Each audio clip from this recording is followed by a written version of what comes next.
Youth Congress के इस प्रदर्शन को लेकर देश में गजब का बवाल छिड़ा हुआ है। कहा जा रहा है कि यूथ कांग्रेस ने यह प्रदर्शन करके देश की नाक कटवा दी, लेकिन सवाल यहीं पर खड़ा होता है। 2010 की तस्वीरें आपके सामने है। 2010 में क्या हुआ था? कॉमनवेल्थ गेम चल रहा था। तब पूरी दुनिया की नजर देश पर थी, भारत पर थी। विश्व के खिलाड़ी, अंतर्राष्ट्रीय मीडिया सब भारत में मौजूद थे और प्रदर्शन और आंदोलन कौन कर रहा था? भारतीय जनता पार्टी, जिसकी तस्वीरें आपकी स्क्रीन पर आपके सामने है। ऐसे में सवाल यह कि अब अगर देश की नाक कट रही है, देश की प्रतिष्ठा खतरे में आ गई, तो क्या उस वक्त जब लोकतांत्रिक तरीके से विरोध करने का जिक्र बीजेपी ने किया था, तब क्या देश की प्रतिष्ठा खतरे में आ गई थी? इसका मतलब तो यही हुआ ना कि 2010 में बीजेपी ने दुनिया की मीडिया के सामने प्रदर्शन करके देश की छवि को नुकसान पहुंचाने की कोशिश की होगी। क्या बीजेपी यह कह रही है? अब इस पूरे मुद्दे को लेकर इस वक्त पूरे देश में बहस छिड़ी है कि यूथ कांग्रेस के कार्यकर्ताओं ने यूं प्रदर्शन करके उस जगह पर जहां पर दुनिया की मीडिया थी, क्या गलत किया? होनहार मीडिया तो यही कह रही है, देश की होनहार मीडिया कह रही है कि भैया देश का अपमान हो गया। तो कांग्रेस भी सामने आई।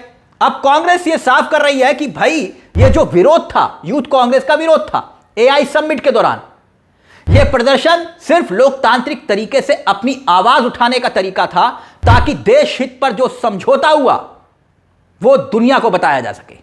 आवाज उठाना गुनाह नहीं है, एप्स्टीन फाइल में नाम आना गुनाह है। यह सवाल सीधे तौर पर यूथ कांग्रेस ने उठाया है। यूथ कांग्रेस कह रही है कि भाई हर प्रोटेस्ट, ये जो है ना प्रोटेस्ट हुआ है, ये डर प्रोटेस्ट से नहीं है, सच से है। अब देखिए, उदय भानु यूथ कांग्रेस के अध्यक्ष हैं, क्या कुछ कह रहे हैं, इनकी बात को सुनिए। और फिर उसके बाद कैसे सोशल मीडिया पर इस पूरे मुद्दे को लेकर बहस छिड़ी हुई है, उस पर भी हम आएंगे। कुछ तस्वीरें, कुछ बयान हैं, वो भी आपको दिखाएंगे। लेकिन सुनिए उदय भानु क्या कुछ कह रहे हैं। नमस्कार साथियों, आज यूथ कांग्रेस के कुछ साथियों ने एआई समिट में पीएम कंप्रोमाइज्ड के नारे लगाए और अपना रोष प्रकट किया। साथियों, ये रोष सिर्फ यूथ कांग्रेस के साथियों का, यूथ कांग्रेस के लोगों का नहीं है, बल्कि हर एक उस युवा का है जो भारत में आज बेरोजगार है। वो बेरोजगार है क्योंकि मोदी जी और मोदी जी की सरकार बेरोजगारी को दूर करने के लिए कुछ नहीं सोच रही। कुछ गिरफ्तारियां हुई हैं, कुछ कार्यकर्ताओं को अरेस्ट किया गया है।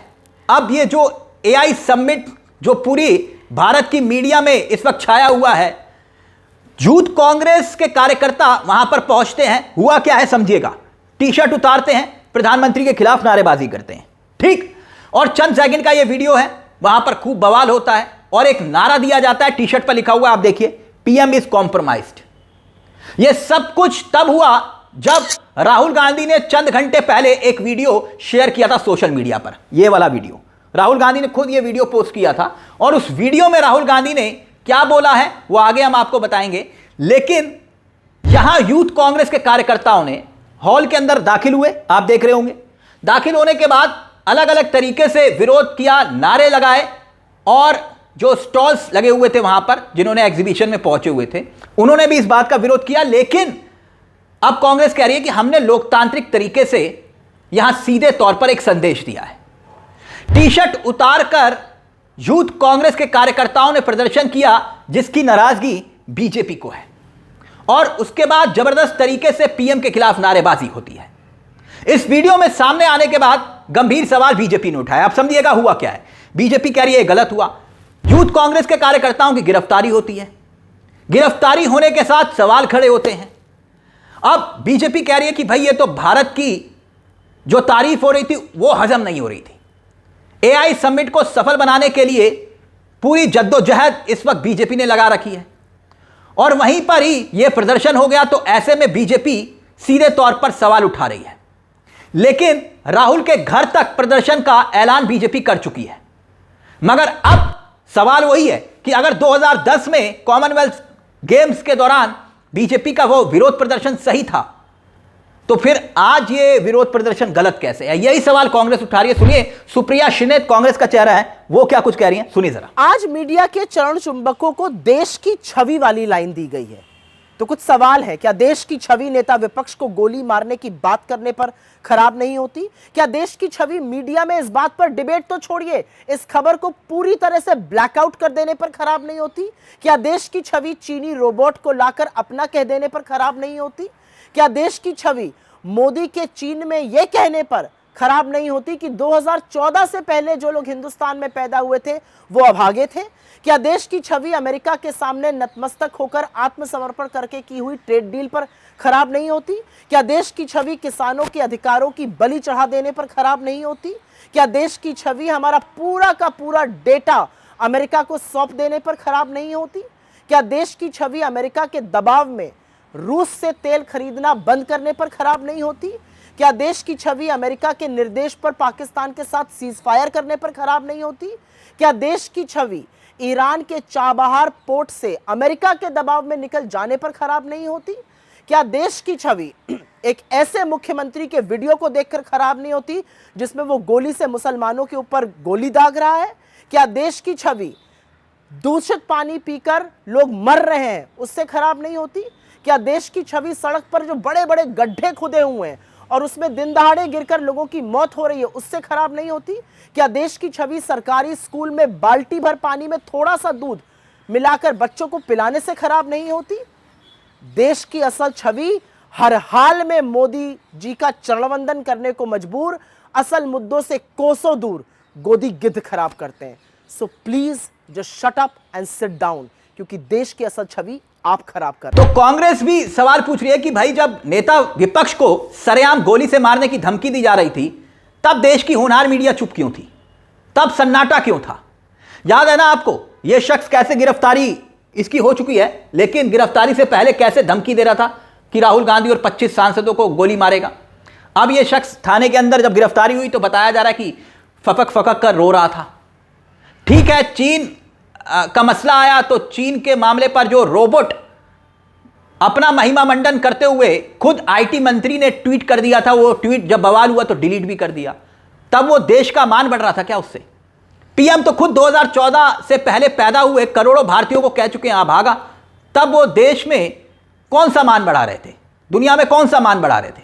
ये सवाल उठाकर खैर कपड़े उतारकर प्रदर्शन करने के एक किस्से से कुछ याद आया, कुछ तस्वीरें। हरियाणा के दिग्गज नेता अनिल विज, याद है आपको? बरसों पुराना ये किस्सा है, ये तस्वीर याद होगी आपको। सड़कों पर उतरकर विपक्ष में रहते हुए बीजेपी के नेता शर्ट उतारकर प्रदर्शन कर रहे थे। आज वही शर्ट उतारना भारतीय जनता पार्टी के नेताओं को पसंद नहीं आ रहा। यानी वक्त ने कपड़े नहीं बदले, किरदार बदल दिए वक्त ने। कुल मिलाकर ये है। सुनिए जरा आखिरकार पवन खेड़ा क्या कुछ कह रहे हैं, सुनिए जरा। आज इंडियन यूथ कांग्रेस ने नौजवानों के रोष, उनके गुस्से को एक शांतिपूर्ण प्रोटेस्ट के माध्यम से दर्ज कराया एआई समिट के इवेंट पर। तब से बड़ा हाहाकार मचा हुआ है। एक कॉम्प्रोमाइज प्राइम मिनिस्टर का जो इंसेंटिवाइज्ड मीडिया है वो शुरू हो गया साहब, बहुत गलत जगह प्रोटेस्ट कर दिया, देश की बदनामी हो गई। प्रोटेस्ट वहां नहीं करना चाहिए। प्रोटेस्ट कहां करना चाहिए जनाब? किसी की बेसमेंट में जाकर प्रोटेस्ट करें। प्रोटेस्ट वहीं होता है जहां लोगों को दिखता है। प्रोटेस्ट वहीं होता है जहां मीडिया के कैमरा होते हैं। प्रोटेस्ट और कहां होगा? संसद में हम बोले तो leader of opposition Rahul Gandhi देश के लिए सबसे बड़ा खतरा है। 25 सांसदों को आप बाहर कर देते हैं। हम सड़क पर आए तो हम राष्ट्र विरोधी हैं। हम कहां बोले? चलिए आप बता दीजिए साहब, एक जगह बता दीजिए कि वहां जाकर बोलिए हम कोई नहीं आएंगे, किसी को डिस्टर्ब मत करिए। प्रोटेस्ट डिस्टर्ब करने के लिए होता है।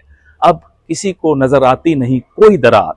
वैसे यह सच है कि पीएम इज कॉम्प्रोमाइज्ड, ये लाइन जो है राहुल गांधी ने दी थी। राहुल गांधी ने कहा था संसद में खड़े होकर कि ट्रेड डील हुई, उसकी आलोचना की, और ट्रेड डील जो पूरे 1 साल से लंबित थी, पेंडिंग थी, अचानक एकाएक एक रात को उस पर साइन होते हैं। और सीधे तौर पर इस समझौते को, इस डील को राहुल गांधी ने नाम दिया था डर। पीएम इज कॉम्प्रोमाइज्ड ये कहा था, और वही टी शर्ट्स पर लिखा हुआ है, आप देखिए वही टी शर्ट पर लिखा हुआ है। तब कहा था राहुल गांधी ने सदन में खड़े होकर कि पीएम को चौक कर दिया है। और ऐसी स्थिति में ये साइन हुए हैं ट्रेड डील में, जिसमें किसानों के साथ धोखा हो रहा है। और जब यूथ कांग्रेस के कार्यकर्ताओं ने ये टी शर्ट उतारकर प्रदर्शन किया तब भी उस पर पीएम इज कॉम्प्रोमाइज लिखा हुआ था। अब जो 2 मिनट का वीडियो शेयर किया राहुल गांधी ने ठीक इस पूरे प्रदर्शन से पहले, क्योंकि अब राहुल गांधी को घेरने की कोशिश भी अब बीजेपी कर रही है। सुनिए जरा राहुल गांधी ने तब क्या कुछ कहा था, सुनिए जरा। A lot of people have asked me why I used a jujitsu analogy in my parliament speech. And the reason I used the idea of grips and a choke is because these exist in the sport of jujitsu, and it's how you control an opponent in jujitsu. but they also exist in the political realm. And in my experience of politics and what I've seen, political grips and political chokes are mostly hidden. The average person can't see them, and you have to look carefully to see where the choke is being applied, where the grips are placed. So that was the idea behind using this. It expressed very powerfully what our Prime Minister is going through. On one side, you have the Adani case, criminal case, where there is a case in the United States against Mr. Adani. On the other side, there is the Epstein scandal, 3 million files not released. We all know that Hardeep Puri is involved in the files. We know Mr. Anil Ambani is involved in the files. And we also know that the Prime Minister's name appears and the Prime Minister is most likely involved in the file. On the other side, there is China. And the example of the book that I gave in Parliament, Mr. Naravani's book. So on one side, there is the Chinese who are sitting in our border, and on the other side, there's the United States. And our Prime Minister is torn between these grips. He's trapped. Everybody knows it. Everybody can see it. The problem is that the real grip on Mr. Narendra Modi is the fake image that he has built. That has been built for him, an image that has required huge amounts of money. The key to that image is now in the hands of the United States, and that's why Indian farmers are going to suffer. Indian textile is going to suffer.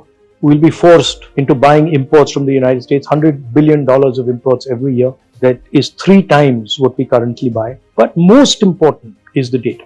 The fact that our data is being handed over by Mr. Narendra Modi to American companies, to the United States for a pittance. And mark my words, we are going to become a data colony. Why did a country the size of India hand away everything, including our data, including our textile industry, including our entire agricultural sector? For what and why? And the answer is in the grips and the choke that is applied on the Prime Minister. अब आपको दिखाते हैं कि कांग्रेस के जो प्रवक्ता हैं आलोक वर्मा, आपकी स्क्रीन पर देखिए, उन्होंने भी इस पूरे मसले को लेकर ट्वीट किया और लिखा कि देश जानना चाहता है कि एआई समिट से हासिल क्या हुआ। घोषणाएं हुई, भाषण हुए, फोटो सेशन हुआ, लेकिन क्या कोई ठोस पॉलिसी आई?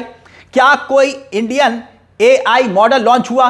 क्या युवाओं के लिए कोई स्किलिंग रोड मैप आया, या फिर यह सिर्फ इवेंट मैनेजमेंट का शो था? सवाल अब कांग्रेस भी उठा रही है, कह रही है कि अगर यह गलत था तो बताइए कि सही क्या है, प्रदर्शन कहां करना चाहिए, कैसे करना चाहिए, क्या किसी कोने पर जाकर प्रदर्शन करना चाहिए? खैर यह बात सच है कि यह समिट जहां हो रहा है वहां दुनिया भर की मीडिया है, तो कांग्रेस को भी, यूथ कांग्रेस को भी यह लगा होगा कि जब दुनिया भर की मीडिया यहां पर है तो यहां प्रदर्शन करने से संकेत और संदेश बढ़ा जाएगा। हो सकता है कि इसी सोच और नजरिए से कांग्रेस ने, यूथ कांग्रेस ने यह प्रदर्शन किया। कार्यकर्ताओं की गिरफ्तारी भी हुई, कई सवाल खड़े हो रहे हैं। अब बीजेपी, क्योंकि आप जानते हैं बीजेपी की एक काबिलियत और है, बीजेपी हर छोटी छोटी चीज को इवेंट बना देती है। अब यह तो मसला सीधे तौर पर देश की नाक काटने को लेकर बीजेपी जोड़ रही है, तो इसको भी इवेंट बनाएगी, यह तय है बीजेपी। यूथ कांग्रेस ने इस प्रदर्शन को करके सही किया या फिर गलत किया, अपनी राय जरूर दीजिएगा। आपकी राय का रहेगा हमें इंतजार। मुझे तिलक चावला को दीजिए इजाजत। चलते चलते दरख्वास्त, चैनल को सब्सक्राइब जरूर कर लीजिएगा। यह मंच आप ही का है जहां हम सिर्फ खबर नहीं दिखाते बल्कि खबर के पीछे की खबर भी बताते हैं। नमस्कार, जय हिंद, जय भारत।